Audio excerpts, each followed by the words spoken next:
আসসালামু আলাইকুম প্রিয় শিক্ষার্থী বন্ধুরা, আশা করি তোমরা সবাই ভালো আছো। আমি মোহাম্মদ জাহিদুল ইসলাম, সহকারী শিক্ষক গণিত, আমি সাজেদা ফিউচার বিএনপি স্কুল। সকলকে আন্তরিক অভিনন্দন এবং শুভেচ্ছা জানিয়ে শুরু করছি গণিত তৃতীয় শ্রেণীর অধ্যায় 8-এর ভগ্নাংশের দ্বিতীয় পর্ব। তোমাদের পাঠ্য বইয়ের অধ্যায় 8-এ 8.4-এর 2 নম্বর অঙ্কটি শুরু করার পূর্বে শুরুতেই আমরা জেনে নিব যে সমতুল ভগ্নাংশ কি। কারণ 2 নম্বর অঙ্কে কিন্তু আমাদের সমতুল ভগ্নাংশের কাজ আছে, এই জন্য আমরা শুরুতেই জেনে নিব যে সমতুল ভগ্নাংশটা কি। তাহলে এখন আমরা একটু সমতুল ভগ্নাংশটা জেনে নেই। যে কোনো ভগ্নাংশের কি লব এবং হরকে একই সংখ্যা দ্বারা গুণ করলে ওই ভগ্নাংশের কি পাওয়া যায়?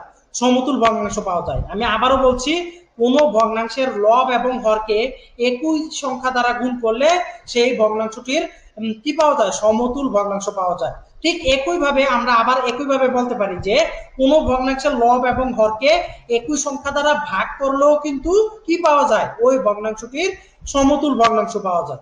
তাহলে দেখো, এখানে একটি উদাহরণের মাধ্যমে তোমাদের এখানে বুঝিয়ে দিয়েছি। এখানে দেখো, এই যে এখানে দেখতে পাচ্ছ 2/1 একটি ভগ্নাংশ দেওয়া আছে।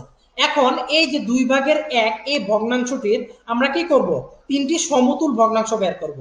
এখন আমরা কি বলেছিলাম? কোন ভগ্নাংশের হর এবং লবকে একই সংখ্যা দ্বারা গুণ করলে সেই ভগ্নাংশটির সমতুল ভগ্নাংশ পাওয়া যায়। অর্থাৎ এই লেখাটা কিন্তু তোমরা এখানে ডান পাশে একটি বক্সের ভিতরেও দেখতে পাচ্ছ। অর্থাৎ প্রথমে আমাদের যে ভগ্নাংশটি দেওয়া আছে, কত দেওয়া আছে? 2/1। এই 2/1 আমরা প্রথমে লিখবো। লিখার পরে এই যে লব এবং হরকে আমরা একই সংখ্যা, অর্থাৎ লবের ক্ষেত্রে একই সংখ্যা দ্বারা গুণ করব, হরের ক্ষেত্রে একই সংখ্যা দ্বারা গুণ করব। তাহলে এখন দেখো, এই যে 2/1 সংখ্যাটির আমরা তিনটি সমতুল ভগ্নাংশ লিখেছি। তাহলে এখন দেখো, আমরা প্রথমে কি করেছি? আমরা এখানে 1 দ্বারা গুণ করিনি, কারণ 1 দ্বারা গুণ করলে আমরা সেই সংখ্যাটাই পাবো, এজন্য আমরা গুণ করিনি। আমরা 2 দ্বারা গুণ করেছি। দেখো, এখানে হরকে আমরা 2 দ্বারা গুণ করেছি, আবার লবকেও 2 দ্বারা গুণ করেছি। তাহলে দেখো আমরা কত পাচ্ছি? 2 2 4।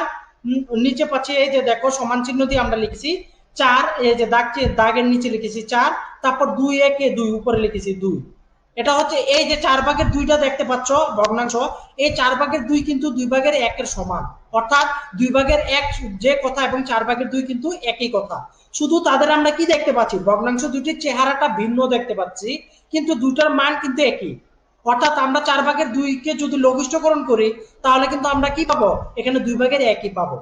তাহলে এখন দেখো, আমরা একটা সমতুল ভগ্নাংশ বের করলাম। ঠিক একইভাবে এখন দেখো আরেকটি বের করতেছি। এখন আমরা কি করলাম? এই যে 2/1 এই ভগ্নাংশটি উপরে নিচে লব এবং হরকে 3 দ্বারা গুণ করেছি। তাহলে দেখো কত পাচ্ছি? 3 1 3 উপরে পাচ্ছি এবং 3 2 6 নিচে পাচ্ছি।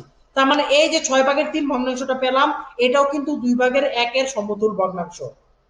তারপরে ঠিক একইভাবে সমান চিহ্ন দিয়ে দেখো, আমরা এরপরে আরেকটি সমতুল ভগ্নাংশ লিখেছি। অর্থাৎ এখানে দেখো 2/1 প্রথমে লিখবো, লিখার পরে এটার সাথে গুণ আকারে আমরা উপরে নিচে কি লিখেছি? 4 লিখেছি। তাহলে দেখো উপরে কত পেয়েছি? 4 1 4 এবং নিচে পেয়েছি কত?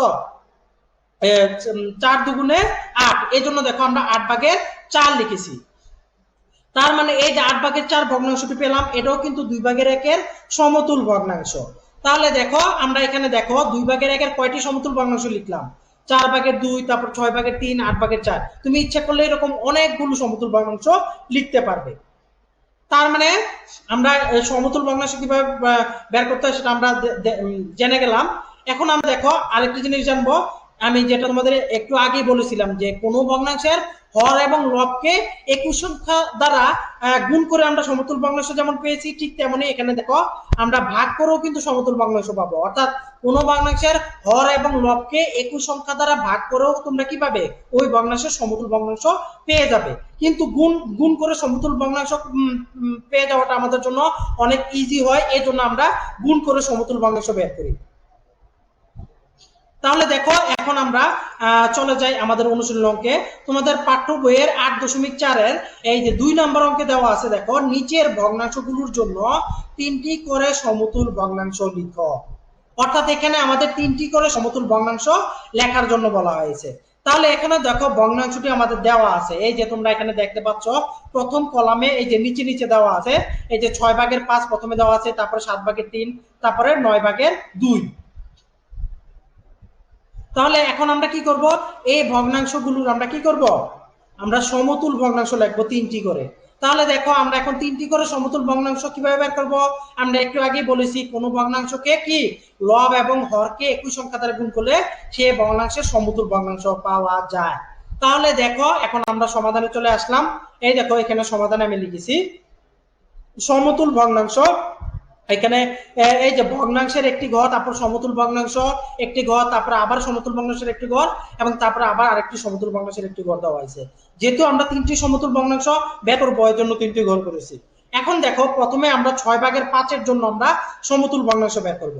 তাহলে এখানে কি করব, এই যে 6/5, অর্থাৎ এই যে 6/5 হচ্ছে কি একটি ভগ্নাংশ।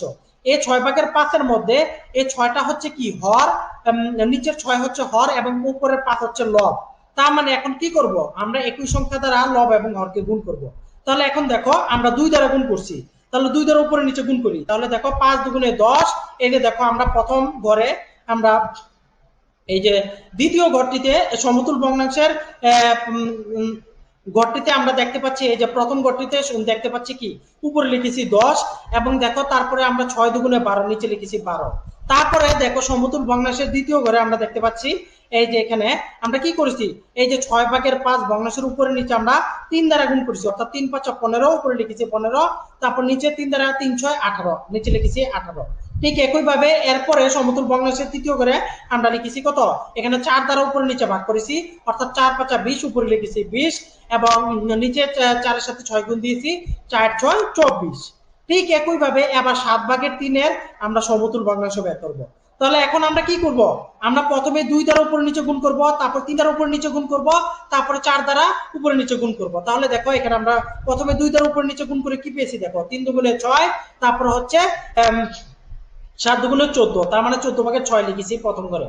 তারপরে সমতুল ভগ্নাংশের দ্বিতীয় ঘরে দেখো আমরা কি লিখেছি, এখানে উপরে নিচে 3 দ্বারা গুণ করেছি, অর্থাৎ 3 3 9, উপরে লিখেছি 9, তারপর 3 7 21, নিচে লিখেছি 21। তার মানে আমরা এখানে কত পেলাম, 21/9।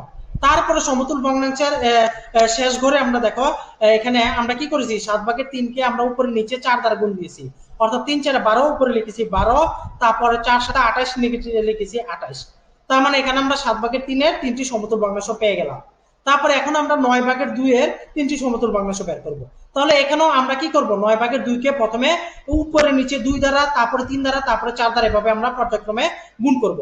তাহলে দেখো প্রথমে আমরা 2 দ্বারা গুণ করছি, 2 দুগুণে 4, উপরে লিখেছি 4, তারপর 9 দুগুণে 18, নিচে লিখেছি 18। তারপরে এখন আমরা উপরে নিচে 3 দ্বারা গুণ করব। তাহলে 3 দুগুণে 6, উপরে লিখেছি 6, তারপর 3 9 27, নিচে লিখেছি 27। তার মানে কত পাচ্ছি, 27/6। তারপরে আমরা এখন কি করব, 3 দ্বারা উপরে নিচে ভাগ করব 9/2 কে। তাহলে 9/2 লিখে গুণ আকারে লিখবো 2 গুণ 3, এরপরে লিখবো নিচে লিখবো 9 গুণ 3। তার মানে উপরে কি পাচ্ছি, 3 দুগুণে সরি আমরা 4 দ্বারা গুণ করব, আমরা 3 দ্বারা অলরেডি করে ফেলেছি 4 দ্বারা। তার মানে 4 দুগুণে 8, উপরে পাবো 4 দুগুণে 8, নিচে পাবো হচ্ছে 4 9 36। তার মানে কত পেলাম, 36/8। তার মানে এখন দেখো আমরা কিন্তু প্রত্যেকটি ভগ্নাংশের জন্য আমরা 3টি করে সমতুল ভগ্নাংশ বের করে ফেললাম। আশা করি তোমরা সমতুল ভগ্নাংশ কিভাবে বের করতে হয় খুব ভালোভাবে বুঝতে পেরেছো। তোমরা এগুলো বাসায় বসে খুব ভালোভাবে প্র্যাকটিস করবে, যত ব্যক্তি ভালোভাবে প্র্যাকটিস করবে ততই ভালোভাবে করতে পারবে। আজ তাহলে এ পর্যন্ত বন্ধুরা, পরবর্তী ভিডিও দেখার আমন্ত্রণ জানিয়ে আজকের মতো এখানে বিদায় নিচ্ছি। ধন্যবাদ সবাইকে।